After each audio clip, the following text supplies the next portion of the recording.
Neck-throughs, guitars, they're like a guy that won't have a beer with you.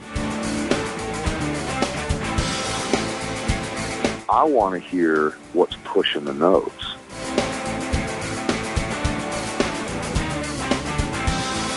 Freddie King and B.B. King, Albert King, and let's not forget Burger King.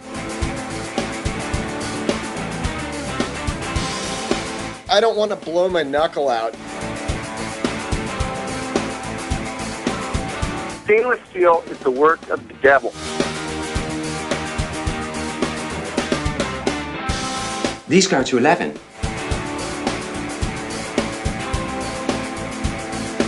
From the East Amplification Tone Labs in Baltimore, Maryland, it's the Amps and Axes Show. With your hosts, Jeff the Godfather of Low Wattage Amps Bober and Mick Marcelino.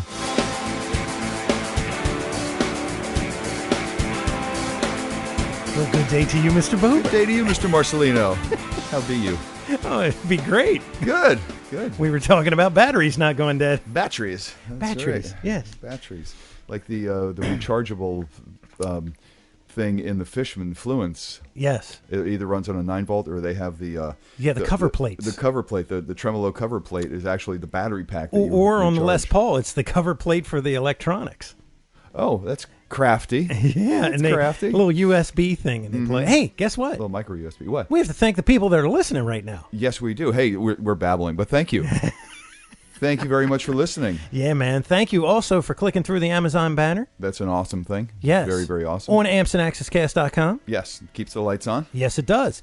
And sometimes we like to turn the lights on. We do. Yeah. It's a mood thing. That's right. It's a mood yes. thing. Yeah. And the Instagram, the Twitter, the Facebook, all that stuff, you can find it right there, along with our good buddy from the north. Mr. Jason Sadidas. Yes. And Quicklick, Mr. Quicklick. Yes, and he's got a new guitar. Yes, he does. That's a GNL. Yes. With no markers. No fret markers. Yeah, how about that? Yeah, Custom order. See, you got to know how to play when you don't have fret markers. Yeah.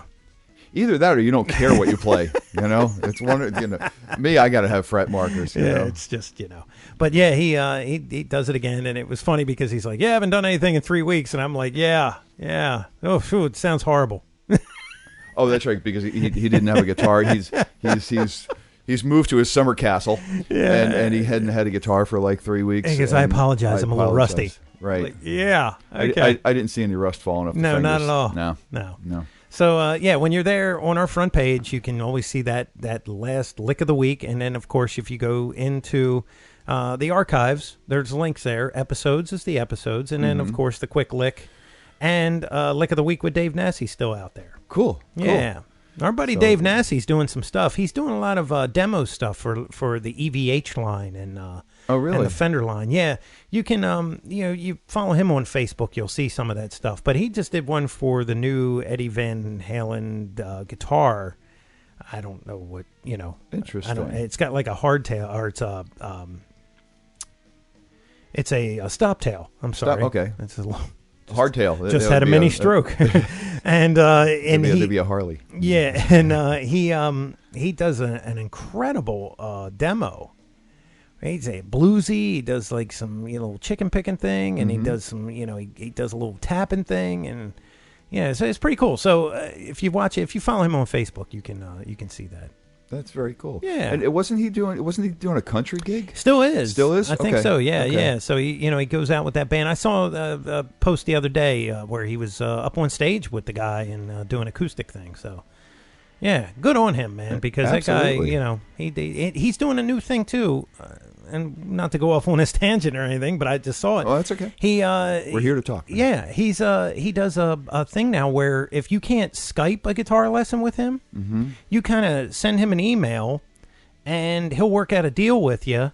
And and like say you're stumped on a song, he'll go through, figure it all out, videotape himself, show you all the parts, and he said for $1 a minute. I think is what he said. Wow. You can he'll just email you he'll the email you the video thing. back. Yeah, so it's like a little private lesson for whatever you need to figure out type thing. That's very cool. Yeah. He's a very creative guy. Yeah. I mean, he wears many hats. I mean, he went from bleeding through, which doesn't get much heavier than that, right, to this country act that he's in. So it's that's pretty good for versatility. Well, see, a lot of our guests or have been versatile players. God, and it's just, crazy.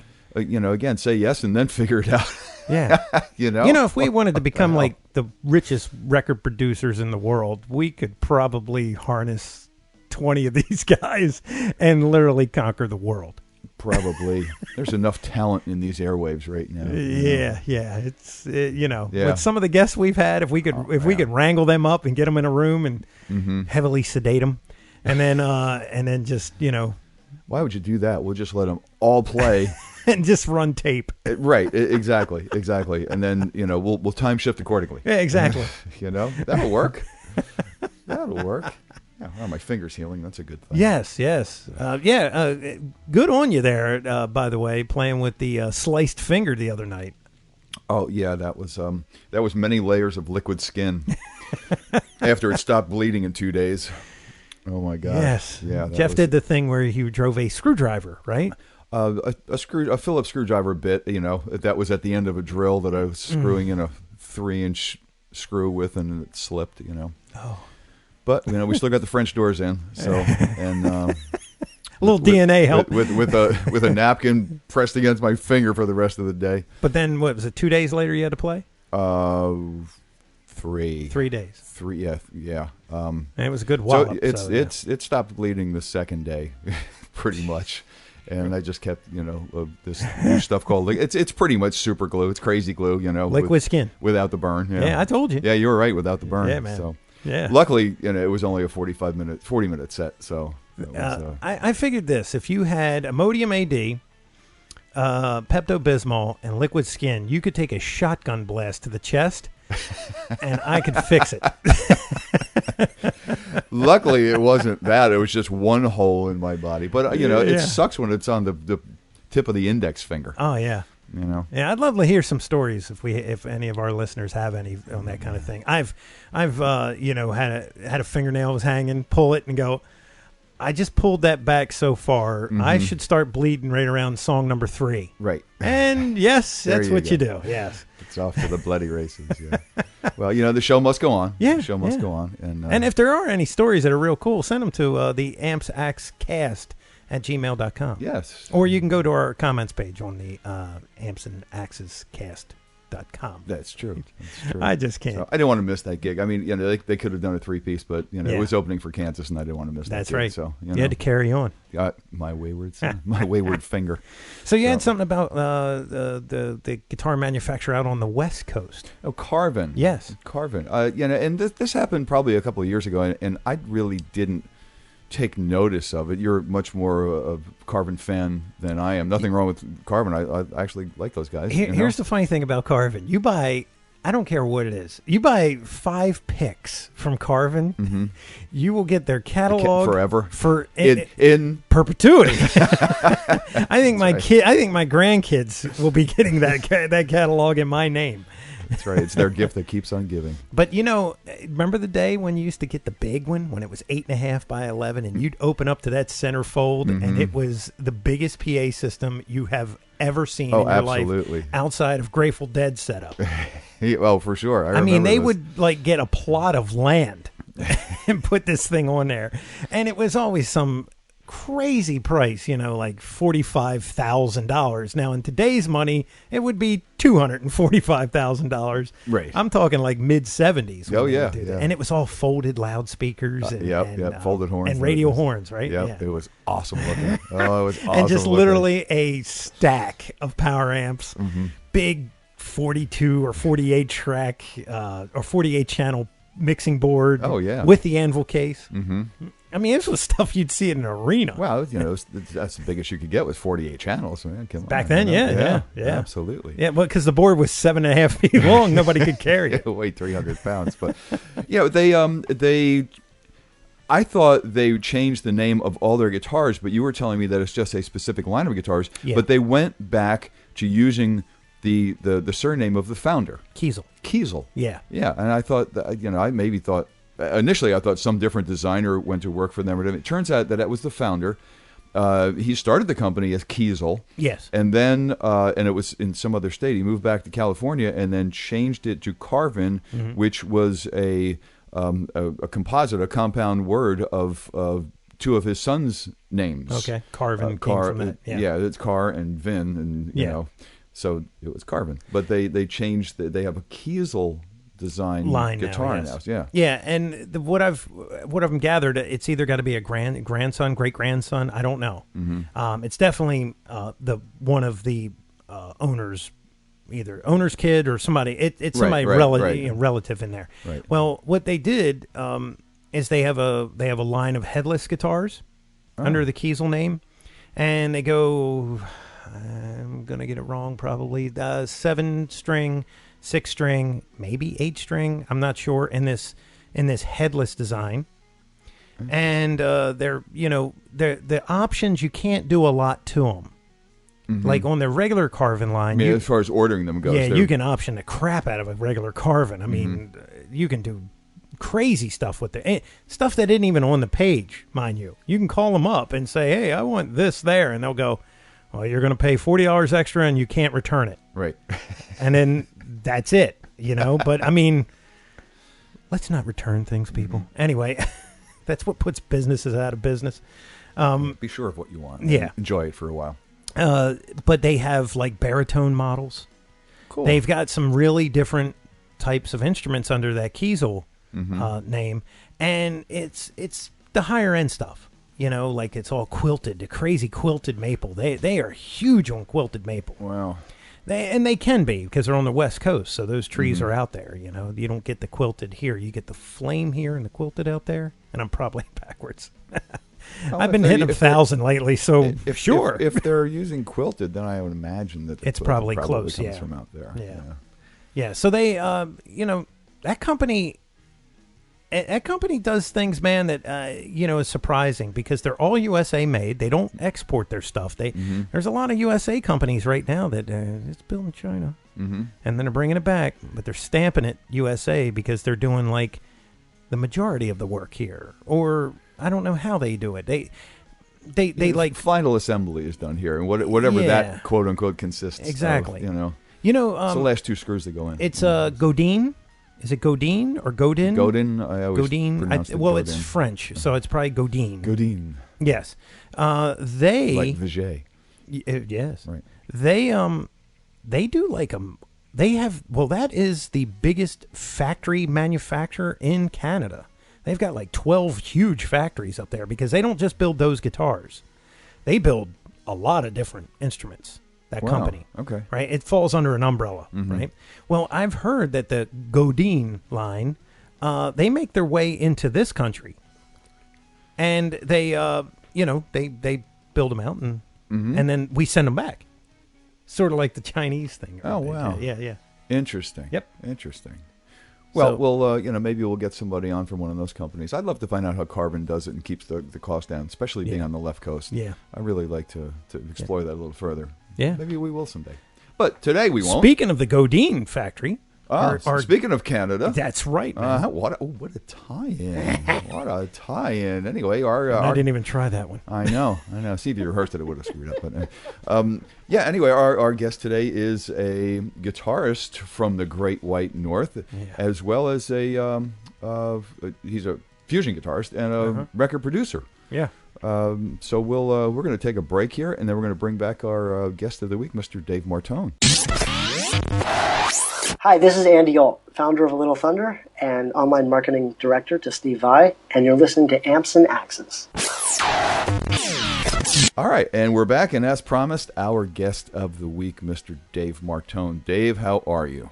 Welcome, Jeff and Mick. Nice to talk to both of you guys today. I'm doing well. I just finished washing both my cars. They're shiny and black and looking cool, and my hands are all screwed up, but I'm ready to talk. Well, see, now you got to rest your hands. So you can't be playing right now, so you have to take the time to talk to us so your hands can rest and, they can not look like prunes. Yeah, well, yeah, they're all pruned up right now. That's pretty much like big raisins on the end of my hands. That's what they are. Yeah, playing guitar right now is not a good thing. You got to let the skin come I'll back. just rip it right open. That's why. It's good. Do you want to know how much useless information I know? I always do. Okay. Yes. Your fingers prune. Our skin prunes for no other reason. Oh wait, I knew this. Wait a minute. To make it more tactile, to give you grip underwater. Yes. That's it. Wow. It's not like you're full of water. It's just your fingers, your body. You turn into an amphibian. Yeah, exactly. Right. That's an amazing thing, you know. My father's got similar knowledge like that, and we always kid him as being the Cliff Clavin of the family. So that reminded me, one of you guys, of the Cliff Clavin of the Amps and Axes show. Well, that would be me. Yeah. Hey, but I knew it. I knew the answer. So come on, that's funny. I consider myself a veritable cornucopia of useless knowledge. Oh, if I could make money off of this, I'd still be broke. Yeah. The knowledge would run out eventually. So, anyway, Dave, thank you for taking the time. I know you're, like every one of our guests, a really busy person, so thanks for taking the time. And, my pleasure. It's great to have you on the show, and we'll get to talking about anything you want to talk about. But I'm going to do my thing here again, and like I always do with all our guests, I like to take a trip in the Wayback Machine and find out where Mr. Dave Martone came from and what put this music bug in him. So, tell us a little about yourself. Sure, that's a good question. From way back. Way back. Let's see. Well, first of all, the way it started was, a lot of people, and I'm a teacher as well too, and I'm always I'm always intrigued at why people start to play. And everybody says that I know it's cool. I saw it on YouTube. My buddies play. I heard Metallica or something like that. But I have no such story. I have no such story at all. I have the story of my dad forced the hell out of me to play, and that was it. That was it. And I was 6, so it was like try and make a 6-year-old child play was a very horrible thing. And I also started off on the opposite hand. I am left-handed, so I would flip it the other way. And of course, he did not want to spend the time to figure that out, so he kept flipping it back the other way. And it's too bad because at this point in time, I could have gave my other friend Michelangelo Beatty a run for his money right now. I could have. I said, "Hey, check this out, Mike." Yeah, but you know what you have in common? You have in common with another guy from the north, Rick Emmett. Rick Emmett is left-handed. Oh, and he plays right-handed. But he plays right-handed because when he won the guitar, see more knowledge, right? See? When he won the guitar off of the radio station, he got lessons with it, right? Wow. So when he went there, he tried to flip it the other way, and the guy said, "Look, man, do it the other way because guitars cost more." When you you know what? And if you actually really think about it, whatever your strong hand is, as an example, left hand is doing all the fretting work and all the stretches and all the chords, and the right hand pretty much has to strum and hit the note. So in retrospect, realistically, it makes more sense to me the way that it actually worked out. So my dad started me off on classical guitar and flamenco, and that's kind of how I started, and I fought him the whole way on this thing. And he had to figure a way around it to make me practice. So as any ingenious father, I would imagine, he said, "Well, you know what? I'm going to pay him cash to practice. That's going to bribe him." So he did. He paid me 10 cents every hour that I practiced. That was it. Nice. And that's kind of how I started. That was the beginning. Now did he have some ultimate goal for you that forced him not to give up on you, practicing and playing? It's like, what was, did he have a motive? The driving force was he really wanted to become let's say, a famous guitar player. And it didn't show up in the cards for his cards. So once he had me, he figured, you know what? I didn't do it. I'm going to make him do it. Wow. And see, I thought you were going to utter the word manager.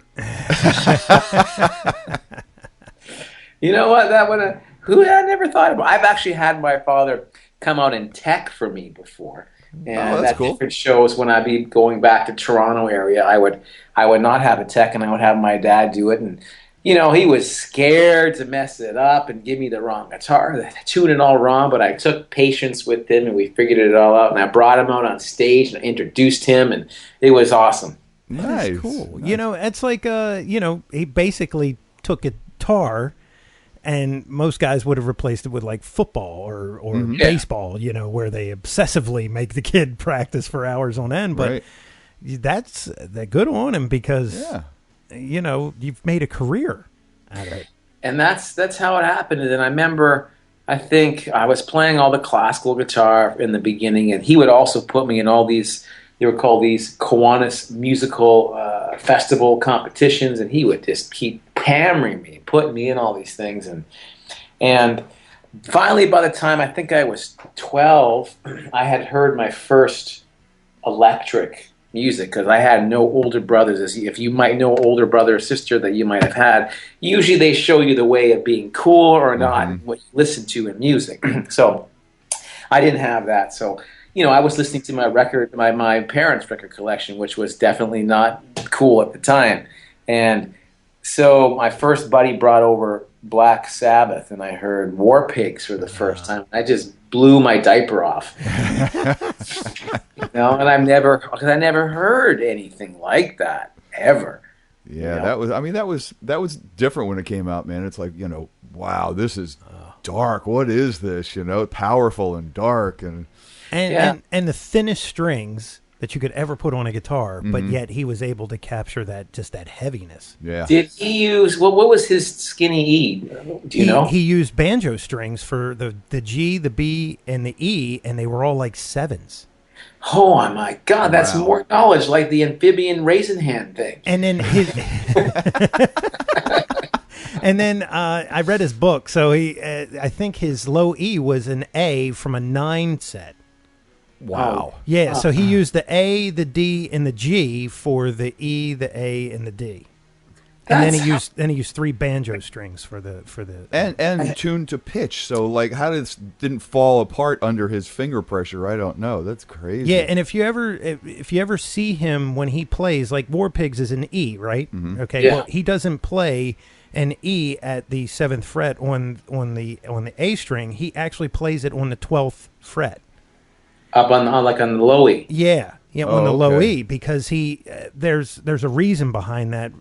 It has something to do with the tips, and he wanted to try to get the strings to have as much beef as possible. So think about it: if you're playing that thin D string, it's not going to have as much as if he could play it up, on the heavier strings. I had no idea how he got that dark, ominous sound with banjo strings. Isn't that crazy? That is crazy.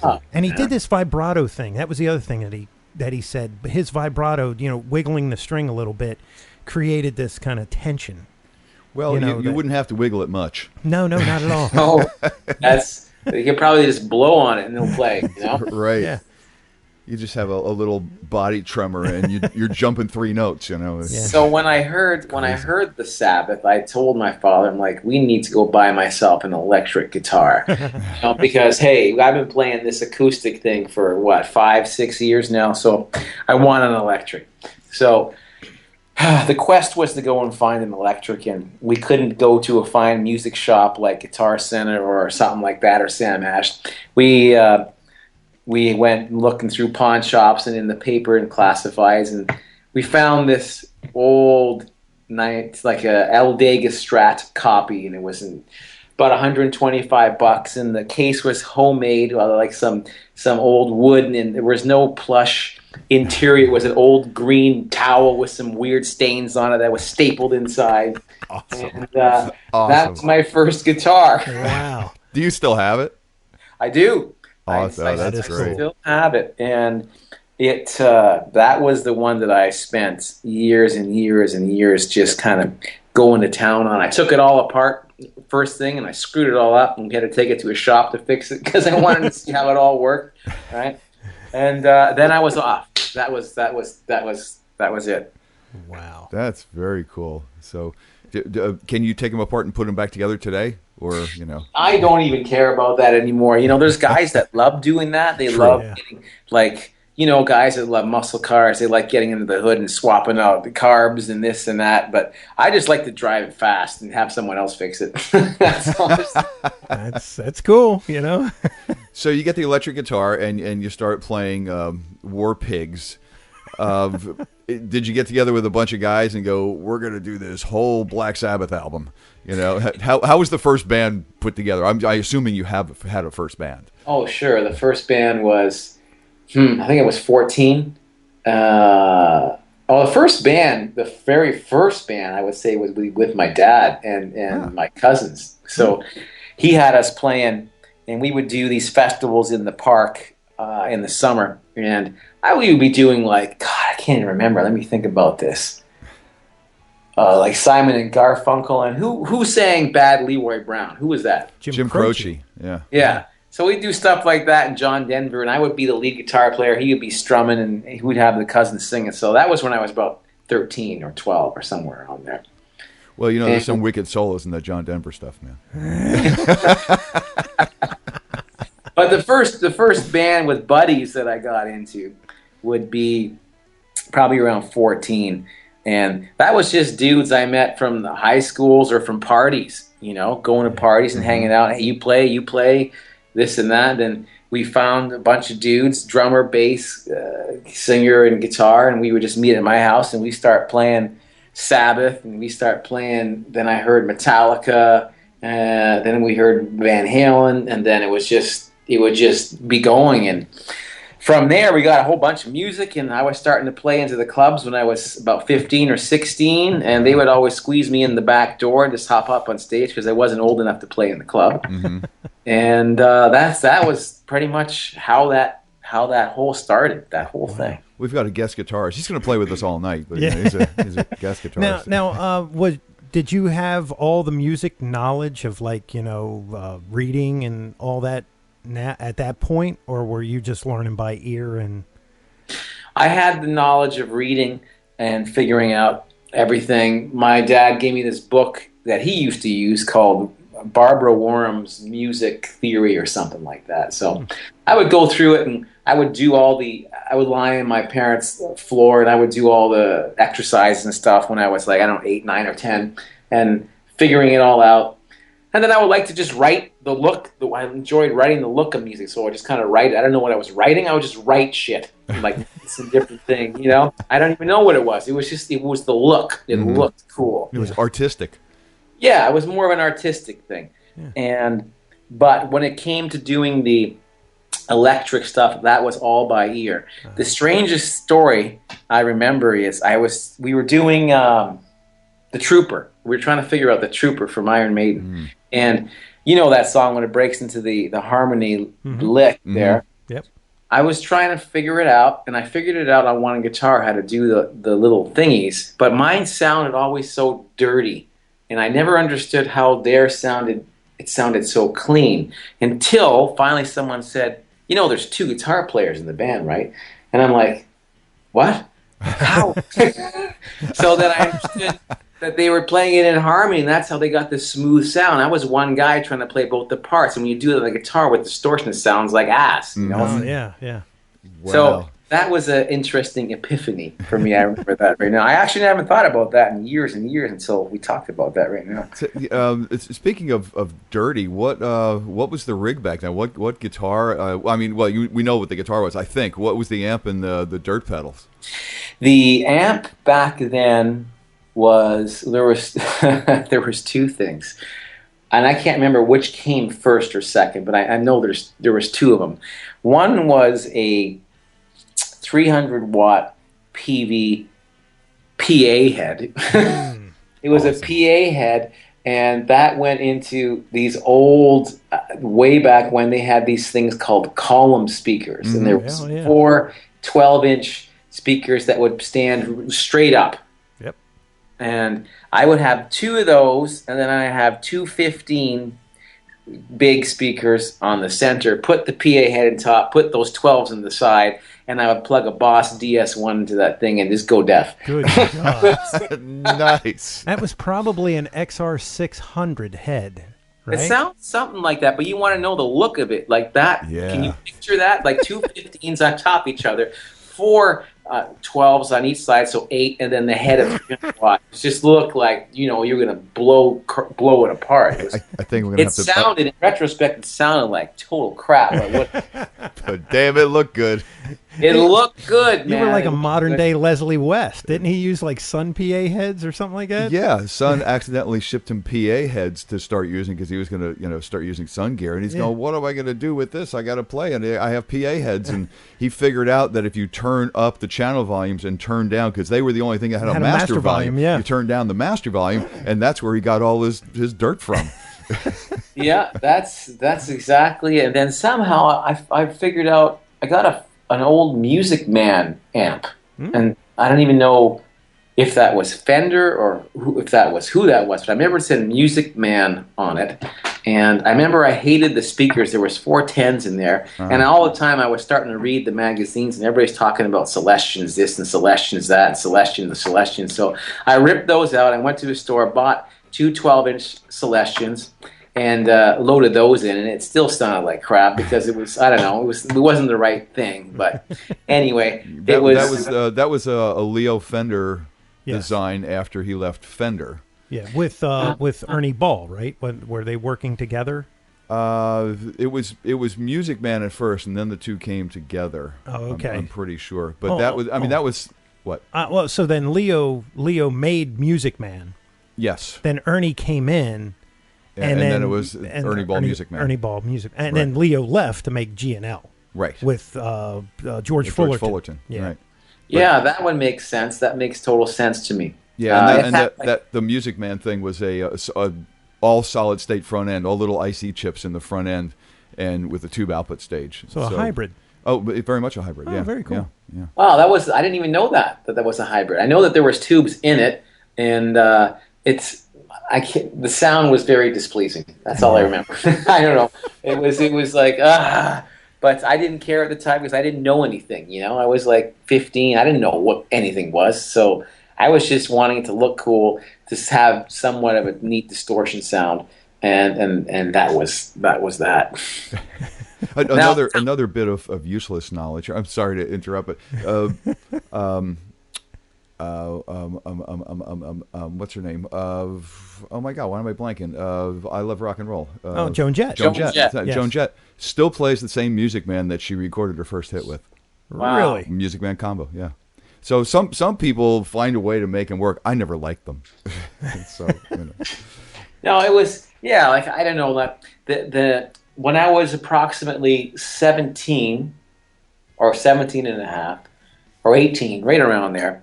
I was always into. A couple of my buddies had muscle cars. They had 69 GTOs, 68 GTOs, nice. Some Camaros, and I was always into a 69 Camaro. I wanted a big ass blower on the top, and I just wanted to run over things with the big, huge tires in the back. With the rolly things in the back for doing wheelies to chop that thing. Yeah. So I found one, and I went with my dad to look at it. I think it was $8-9 at the time. This was a long time ago. So it was yellow and it had a blower on it and it was badass. So my dad said, "Well, I'll help you." And I wanted either that or an amplifier. So a real good amplifier. So he said, "I'll help you buy whatever one you want." So, and it was my decision to either go for the car or to go for an amp. And I remember that was a pretty interesting decision to make because it was two really cool things. So I went for a full Mesa Boogie stack with it was a quad 4 preamp with a Simulclass 295 power amp with an Elisa's Quadraverb processor with two 4x12 cabinets loaded with EVs and Celestion slant cabinets. Oh, wow. That's the halfback. Yeah. I can attest to the tinnitus that I have to that cabinet, because those two 90-watt Celestions that are on an angle will cut through glass, let alone your head. Yeah, and then EVs, Jesus, man. The thing weighed 400 pounds. Exactly. I mean, it was ridiculous. Those cabinets are, my God, they are heavy. Yeah, they were road cases. Right. So, some of them were made like road cases. Mine was made like a road case where you had the latches, for the front just and put the the front and the back on. Yeah. It was brutal. So and that was a cool amp, and it was so heavy, man, so heavy. that I remember trying to take it to gigs and things, and you know when you like lift a handle with something that's super, super heavy for a while, and if you look at your hand, you can't bend the fingers back anymore because they're Oh yeah. Oh yeah. Yeah, man. Yeah, that's how my hands were every gig before. Like, this sucks. Wow. I can't even open my hands up to play because I lifted this stupid amp and cabinets, and like my fingers are crushed, you know? But once again, it looks good. Yeah, because those cabinets had the metal grill, right? The big, heavy, Yes, like, wrought those had iron. those cool ass, Yeah. that thatch cross metal Yeah. black grill thing. Yeah, man. Yeah, what were we thinking? And the EVs alone are like 60 pounds. Oh, yeah, they're ridiculous. Right? They're ridiculous. And then they had two 90-watt black, they were called Black Shadow Selections, right? Wasn't it? Wow, you know your stuff, man. That's exactly Black it. Shadows. Yes, and I remember those things had like 14-pound magnets on them too. Mm-hmm. I was like, this is like 150 pounds of speakers, and then there's this 5/8 plywood death trap that this right. thing's around. I was like, yeah, no wonder it weighed 150 pounds a cabinet. You know, I still have those two cabinets. I did sell the power amp and the head and all the other stuff, but I still have the cabinets, and they're in my studio at the moment, and they've stood the test of time. That's for sure. Do you even record with them? Yeah, all of the electric stuff that you've heard on all that has been in all the albums. Unless it's a direct signal, which I use as well too, but if it's a mic signal, they basically have all went through those cabinets from every single album. Wow. So Well, you studio's a good place for them. yeah. Yeah, that's right. Don't lift it, leave it set, and that's the end of that. So you obviously put a mic on the EV and the Selection, right? Or do you Yeah, I blend it? was trying both, and definitely there's a different sonic flavor between both of those choices. Sometimes I would mix them and match them, but a lot of times I ended up going for the EV because the EV was the lower one in the cabinet, right? And as you said, the Selection was the top one. So I got a little bit more warmth from it being lower and closer to the ground than the top one firing up. So I kind of just took more of the approach for the bottom one at this point in time. But sometimes I'll just change it up. But as I remember, I kind of keep the EV one. And most of the time, instead of taking direct center on the cone, I'm off axis. The cone is from maybe like 4 or 5 inches to the right or left of the center of the cone. That's cool. Yeah, it's And they're a good flat response speaker too. the EV. Yeah. Yeah, it gives you what you give it. Yeah. You know, I mean, Selections have their own color, Jensen's have their own color. You know, EV is kind of a flat, response kind of thing. You're right. But I picked up a 1936 vintage Marshall 212 cabinet loaded, and that's got a really nice sound to it. That it's got a more of a mid honk that I'm used to because I don't know. I like that sound. The EV it's a bit more. How do I say? More Metallica straight focused or something for the sound, I find. Kind of modern versus classic. Yeah, okay. That's a good way to say it, yeah. Yeah, you find a good Marshall cabinet of good speakers that's got a nice woody knock to it. That is just such a beautiful tone for guitar, man. Now, are there 25-watt greenbacks in that, or 75s, or? I think these are 75s because it's called the 1936 vintage 212, and I believe it is loaded with. You know what?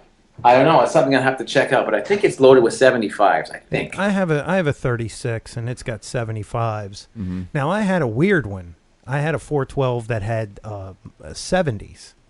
Huh? Yeah, I They don't like did- this. 70s. The guys did not like the 70s, No. and that was a short-lived speaker. Yeah, and as well it should have been. I didn't like those at all. So you do a lot of recording and a lot of playing, and you've got a degree in both. You've got a degree in recording and a degree from Berkeley. Which one came first, and how were your experiences getting those? Wow, that's a big question. So the first was the engineering and production, and that happened when I was around 17 and a half there when I got that amp and decided what the hell am I going to do. So I looked around, and there was this place in London in Ontario, and it was called Fanshawe College, and they had a music production engineering degree going on there. So I decided to take that, and I'm really, really happy I did, because many people can achieve to get to sounds, but when you're in a studio, you could think you have the best sound, but when sometimes you put a mic in front of it, everything changes, and you get reduced to a mosquito tone. You're wondering, why does this massive, amazing sounding rig sound like ass? Like, what's wrong? And especially, the biggest thing I learned was with drums. That was a huge thing, to be able to make them to sound powerful and big. So the learning experience was invaluable for the rest of my learning for getting sounds. Also, through that whole thing, I would be playing all the time. So there was this room called D1028. It was a huge lecture hall, like maybe a 200-seat lecture hall there. And you had the availability to actually sign it out every night if you wanted to use it for a rehearsal or for whatever. So for 2 years, I would always wait and be the first one to sign on that list. And I would be jamming in there from after class, so maybe 9 o'clock at night till like 2 or 3 in the morning for 2 years straight. Whoa. I would just every single night be in there. I would wheel in my amp, that Music Man thing I think I had back then, and also the Boogie. I would wheel in a cassette player, and I would pop in all kinds of cassette tapes, like Surfing with the Alien, or all kinds of different things, and just jam and jam and jam and jam. And being there all night, many people would just come up and knock on the door because they would need to have guitars laid down in the studio for school. So they would just say, hey, go get Dave, he's up there, he'll put the guitar down. So it was this neat, vicious cycle of doing all that. Nice. Wow. That was between 17 and 19-ish. And then after that, I went and got a job in Windsor, or right across from Detroit, at this doing sound stuff for a big theater show. And because I went to school for doing the audio stuff, so I went there and I was doing that, and I met a bunch of dudes that, funny, all the crew guys are all musicians. All of them are musicians, drummers, bass players, guitar players. So I started a band. And we played in Detroit all over the place for a couple of years. The band was called Thrash Ballet. Never went anywhere. But I love the name. That's a cool name, dude. Yeah, we played Harpo's in Detroit. Man, there were some weird things going on there, but it was a fun time, and that lasted a couple of years. And from there, then I decided I want to learn more, and I decided to go to Berklee when I was around 21 or 22, and I went there till about maybe 25 or 26, and that's a huge topic, getting into Berklee. But to summarize it, if I could, you get as much out as you put in. So, and I wanted to be the best of that place. I knew I wanted that because I don't know what it was. I just wanted to be the best there. So I would get involved in everything. I would try and be playing all the time, putting on shows, doing recordings. My teacher at the time was a guy named John Finn, and he is a great guitar player in his own right. So, and I remember I would always be recording things all the time, and I would bring them into lesson. And one of the times I took this song in, it's about time. And he just listened to it, and then he looked at me at the end, he goes, what the hell are you doing in that song? Can you show me what the hell that is? Wow. So I remember at that point he made a call to one of his buddies named Mark Varney, who was Mike Varney's brother. And at the time, Mark Varney owned a company called Legato Records, and he would always be putting out these things called Guitar on the Edge CDs.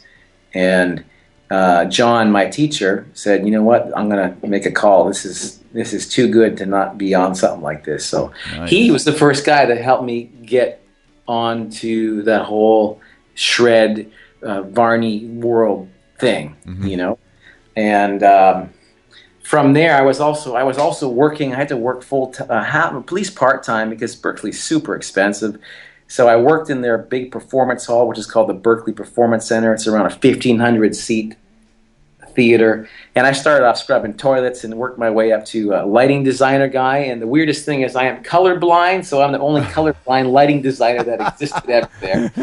That's funny. So wow. if I wanted a color, they go, Blue was 161, so I would just know by the numbers of what it was, the colors. Get me 161, get me what 125, so I knew what the colors were, and we put it together.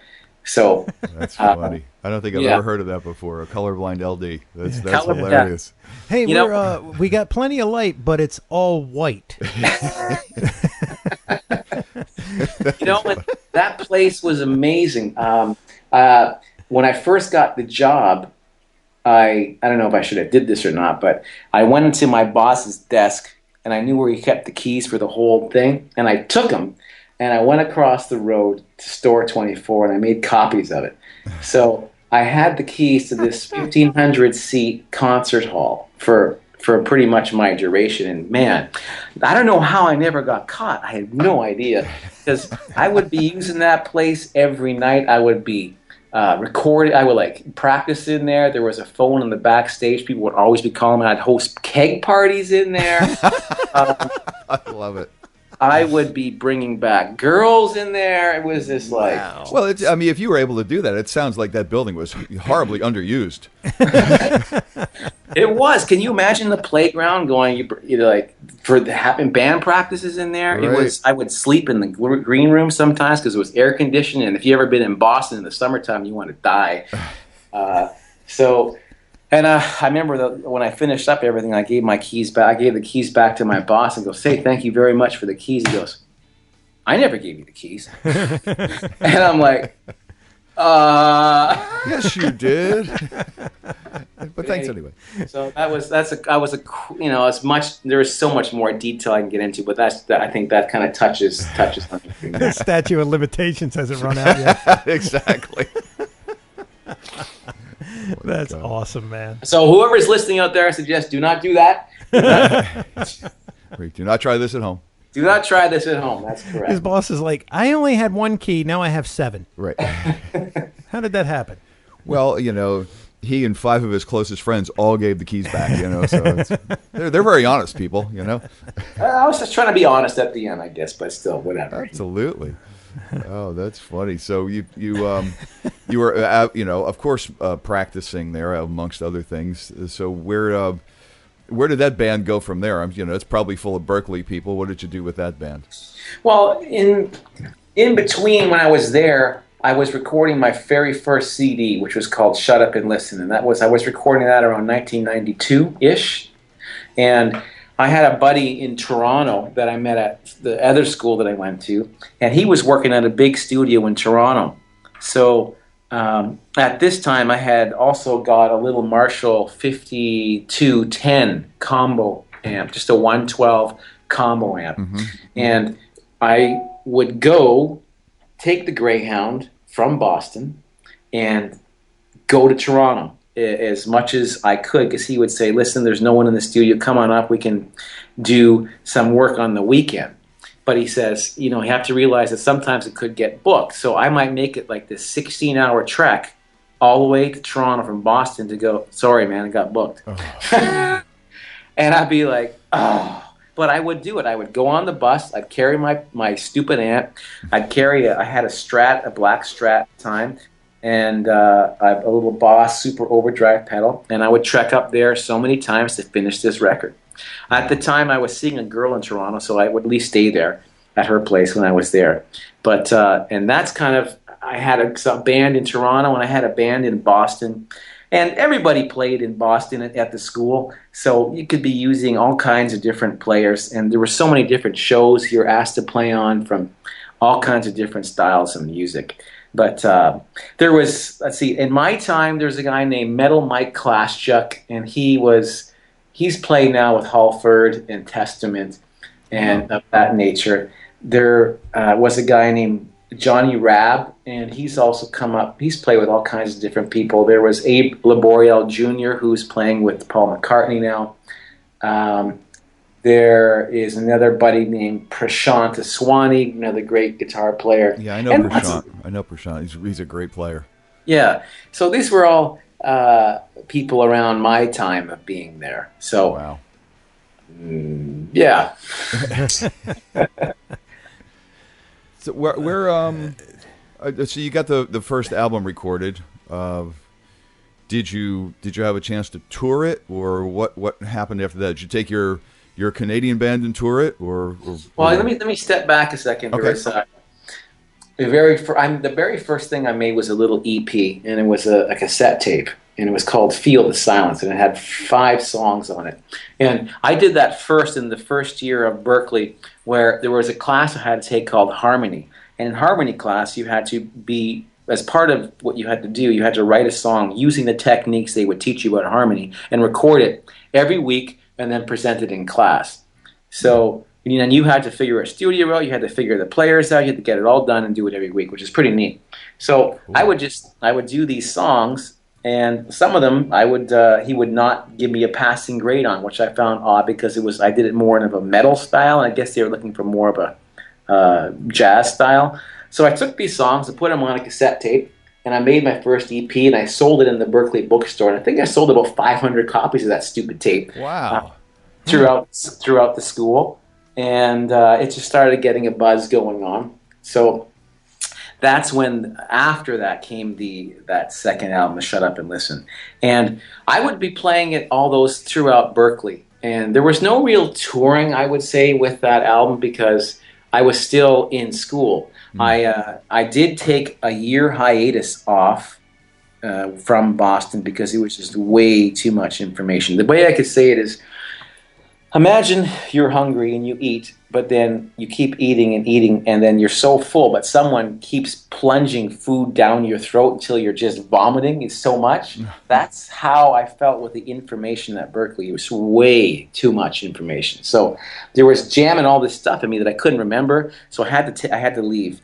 And I took a year off, and I took the keys with me. I took those damn keys, and I got in my little shitty white Dodge van, I forget what it was, and I drove as far as I could away from Boston. I drove all the way to the other side of the continent, and I ended up in Vancouver. And That's where I'm at right now. And out there, I met some new people and started to record some new music. And I worked construction, which was, crap, but I was making some money. And I was playing out here as well, too. And in that year, I digested all the information that I learned in Berklee, and then I decided to go back and finish off my remaining time there with the keys, of course. And I remember the first day I came back to Boston, the very first thing I did was I took those damn keys out, and I go, my God, imagine if they still fit. And they still fit. Wow. So I got my job back, and business went on as normal again. Wow. That is awesome. So, and after all that experience, I was faced with a huge, huge decision to make, because after being in the States for a while as an alien, that's what I was, an alien as a Canadian, you can apply for something called a 1-year post-practicum, which enables you to stay in the USA and work legally with a visa, or not, right? So my choice was, am I going to stay in the States, or was I going to go back to Vancouver, where I had met a fine girl at that point in time, and continue on over there? That was the biggest decision I had to make way back when, and I decided to go to Vancouver. And you know what? In retrospect, who knows what would have happened if I would have stayed in the States? Who knows? But from Vancouver, it just opened up to so many different ways. And then meeting the guys that I recorded all the next music with, the next chapters, from Zone to Demon's Dream to Aliens to Clean to all that stuff, all happened with the guys I met out here. So nice. Cool. It was one of the biggest decisions. I remember having to talk with my folks, and they made me decide. They didn't point me either way. They said, you got to decide. So that's good. I mean, because you have yourself to thank for your success. Not that you wouldn't want to thank your parents for it, but if it went wrong, you sure wouldn't want to blame them either. Yeah. But you've got yourself to thank, and it worked out. It was obviously what the universe had in mind, because it worked for you. Yeah, and I still wonder, though, what it would have been like staying down there. Because, I believe you are a product of your environment, but also, it depends on each individual. Some individuals they're too meek, and they won't push forward. But I'm a very aggressive person, and I just push everywhere that I can to get going on. So I'm sure wherever I ended up, whatever it would have been, I still would have made it happen somehow, you know? Oh, I'm sure. Yeah. You could have probably been, if you'd have came down and lived in L.A., you might have been more of a utility guy. Right. Than a solo artist, And we've had plenty of those until we love Tons. those guys too. Yeah, tons of guys do that. Yeah, and they're the real good ones are diverse players. Because like we always say yes and figure it out later. Kind of thing. So, but so you're performing with. Do you have a set band now, or do you just like get together with a couple of people every time you want to go out and do some kind of performing? Well, at this point, I have kind of a set amount of guys that I use. So I'll always use David Spidell on the bass. He's recorded all the albums with me. And for drums, I've been using a guy named Gary Grace, and he's been on a few different projects. And when I have to travel to Europe, we used him. Couldn't use Daniel because he was out with Nickelback. He's the drummer that we've played and recorded all the music with. So, but unfortunately, Nickelback, they just canceled all of their tour because Chad's got a voice problem on his voice. So they were out ready to be. Anyway, I sent him a message, and I hope he's going to be all right, because it's like, imagine someone that's playing and you have now a hand problem, you can't play. It's it's I don't care. It's devastating for whoever. And so at this point in time, we're starting in about 2 weeks back with Daniel again to start dusting off some of all of our stuff to get going back on that again. I've taken a bit of a hiatus from the electric stuff, and I just put out an acoustic album from Magna Carta and Magnitude Records maybe about a month ago. So I've been kind of revisiting back to where I started, where my dad started me on the nylon string, because I just had so much electric burnout from 25 years or 30 years of playing electric and putting in all that. I just needed to change it. And so I guess I needed to flush it just to start fresh again somehow. So I needed to do that. And at least the record company was helpful enough to let me do that, because sometimes you're like, nope, we want this. But I couldn't supply them with electric music. I still have half of it done, but I couldn't finish it. I just wasn't in my heart. So I did the acoustic, and it turned out great. I'm happy about that for sure. That's very cool.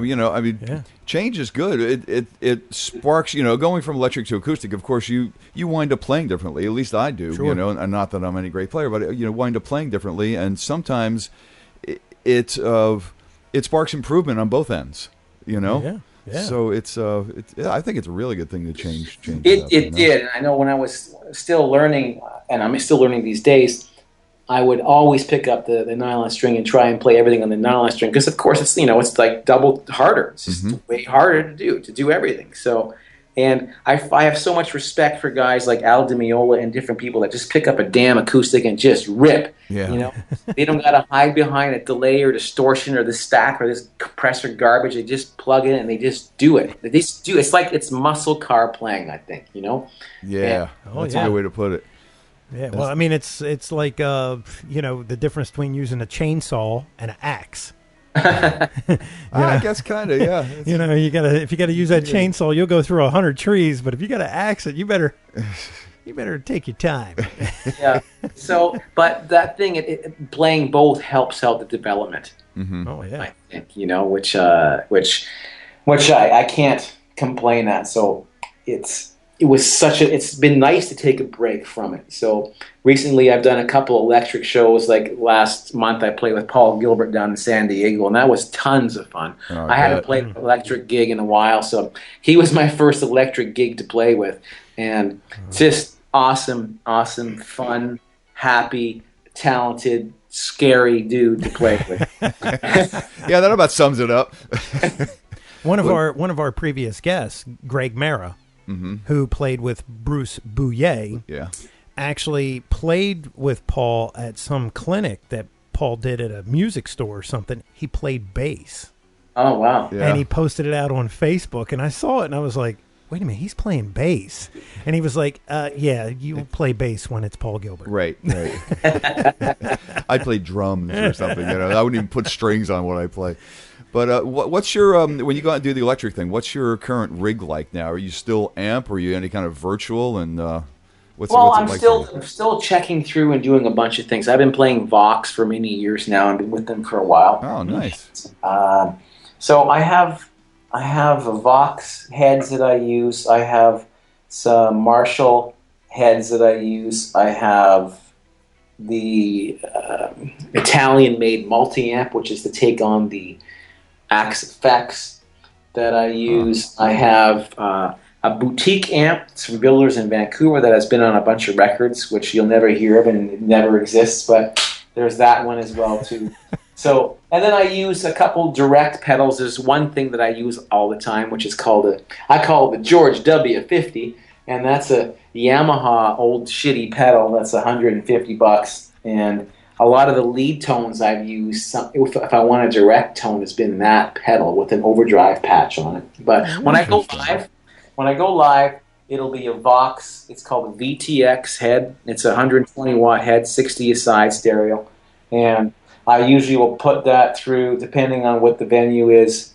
If they have cabs there, I'll request some Marshall cabs, or I have these cool little DV Mark cabinets. They're these new ones, and they developed where they don't have to have this huge magnet at all on the back. Yeah, so they're Neo. Yeah. Oh, yeah. really? So they're super, super light, and I could just bring two 1x12s, slap them down, go stereo, and they sound killer. I'm kind of scaling down a little bit. I have screwed with the Axe effects, and that seems pretty cool as well too. The last album, Electric, I put out was clean, and that one was the exact opposite of the one before that, which was when the Aliens come. The Aliens was all kind of screwing with direct and really sharp, precise sounds, and for the clean, I wanted the exact opposite. I wanted cab, mic, cable, and head. So I'm always experimenting. I'm always changing. It's always never going to stay the same for me because, I get inspired from sound, and from whatever sound is happening will make me create new music. If I don't have a good sound, I won't create music. That's pretty much how it works with me. Yeah, that's cool. Very cool. And you're plugging in, I can attest to this, plugging into different amps changes you. It does. And for me, it doesn't make me play different, but it makes me want to play different things, or in a different style or something. It's pretty cool. It's refreshing to do that. Sure. Especially if you need inspiration. There's one go-to that will always work for me, and that is a Strat in E flat with a little bit of a breakup and a little bit of reverb and delay. I can write songs forever with that. Oh, nice. That's cool. It doesn't get much more basic than that, man. I mean, as an example, there is a song called "Coming Clean," and that's off of the Clean album. And that's if you have a chance to listen to that with that tone that I just explained, that's it. That's it. I don't need anything else. And it makes me play not fast. It makes me play more musical. It turns out to be pure music as opposed to ego. That's cool. Interesting. That's a great way to put it. Yeah, I guess it's what your inspiration is. It's inspiring to you, and that's really cool, man. It's to find something like that and to know it's going to work for you. Sure. Now, do you still use the Parker Fly? I do. I have a whole bunch of those things, and they're here. I use them for live, and just because I've been using them for seems like for many years. And they're the originals, right? The originals. Those are the originals. Yeah. That's correct. The Ken Parker made. Mm-hmm. Yeah. The Ken Parker, what a lovely human being that guy is. He's a very unique guy, and I met him many times, and he's just a genius, that guy. Yeah, I mean, I was telling Jeff before the show that he reinvented the guitar. I mean, he really did. He took that thing that we've been using for the past, let's go 60 years, and he changed how the tremolo worked. He changed how the pickups worked. I mean, he changed the construction of it. The entire thing, and it. It was the money. It was just it just could not survive that way. It's too much. It was too much. But I hopped on, and I remember the day that I did that. When that decision I told you to come was either going to go stay in the States or come to Vancouver. I was at a party or a club, and I met this dude, and he was a manager of a music store. He's like, "Hey, we just got these new guitars in. Why don't you come by and check them out?" So it was the Parker. It had just hit the scene. And he heard me play, and he's like, "Wow, we would love you to be the guy to kind of show these off." Oh, nice. And that's how that started. Wow. That's pretty wild. We need a demo guy. You're it. I was the demo guy, and I started off with that. And my first clinic was horrible, but I got better after that. That's okay, gentlemen. I hate to tell you, I got about 5 minutes left. I can give you, and we have about 5 left too, Yes. because we're actually Yes, sir. back to back today with interviews. So that's really cool. Dave, it's been great hearing your story, man, and thank you so much for taking the time. Like I said, you're a busy guy, so are we. But thank you very much. And anything you want to say that you haven't mentioned yet? How can people get a hold of your product and see you and hear you? Yeah, you can always check out. Just follow me on Twitter. Or on Facebook, my music page, Dave Martone. Like I said, there's a new album that just came out. It's called Nascimento, and that means rebirth or birth. So that was a rebirth of the acoustic to me, like I said, from the beginning. So that's the latest thing that's out right now. You can watch. There's a new video on it. I remade an old 70s disco tune called Rasputin, and it turned out pretty cool. So it's a totally different album. A lot of fans sometimes are like, "What the heck is this?" So, but you have to realize that it needed to happen. This acoustic side needed to happen so I can break through to the next. So check that out and pick it up. There's also a bunch of educational things people can check out online. I have these courses up at True Fire, which is a great music site. I have a workshop up there called The Combined Hands of Fury.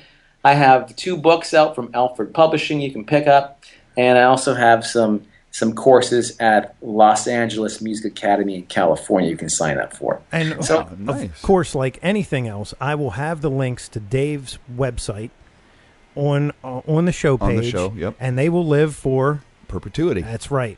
And once the show goes into the archives, the links will still be there, Dave. And of course, follow him, man. Yeah, for sure.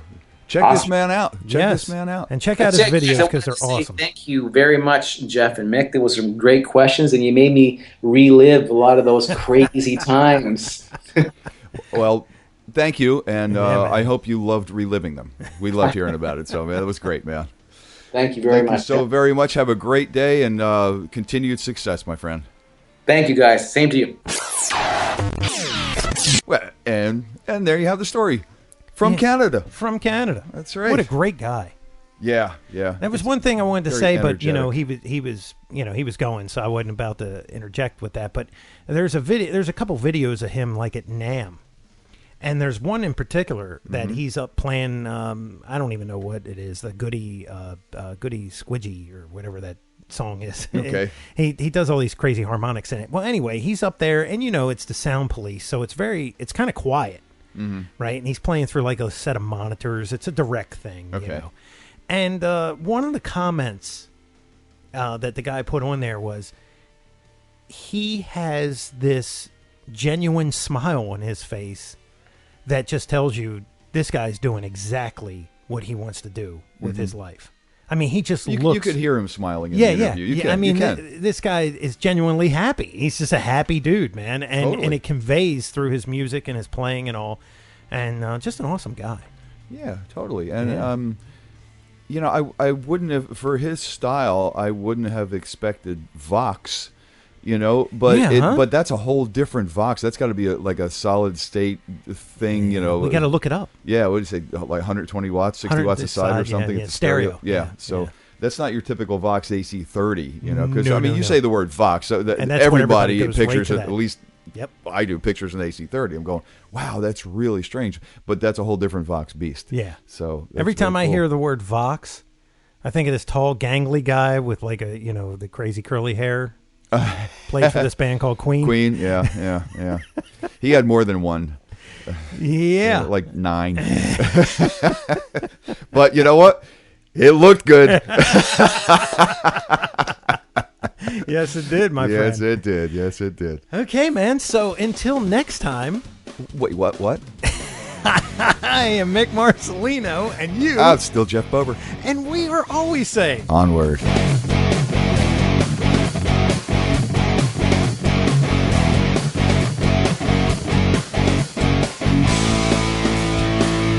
Be sure and follow the show on Twitter at Amps and Axes.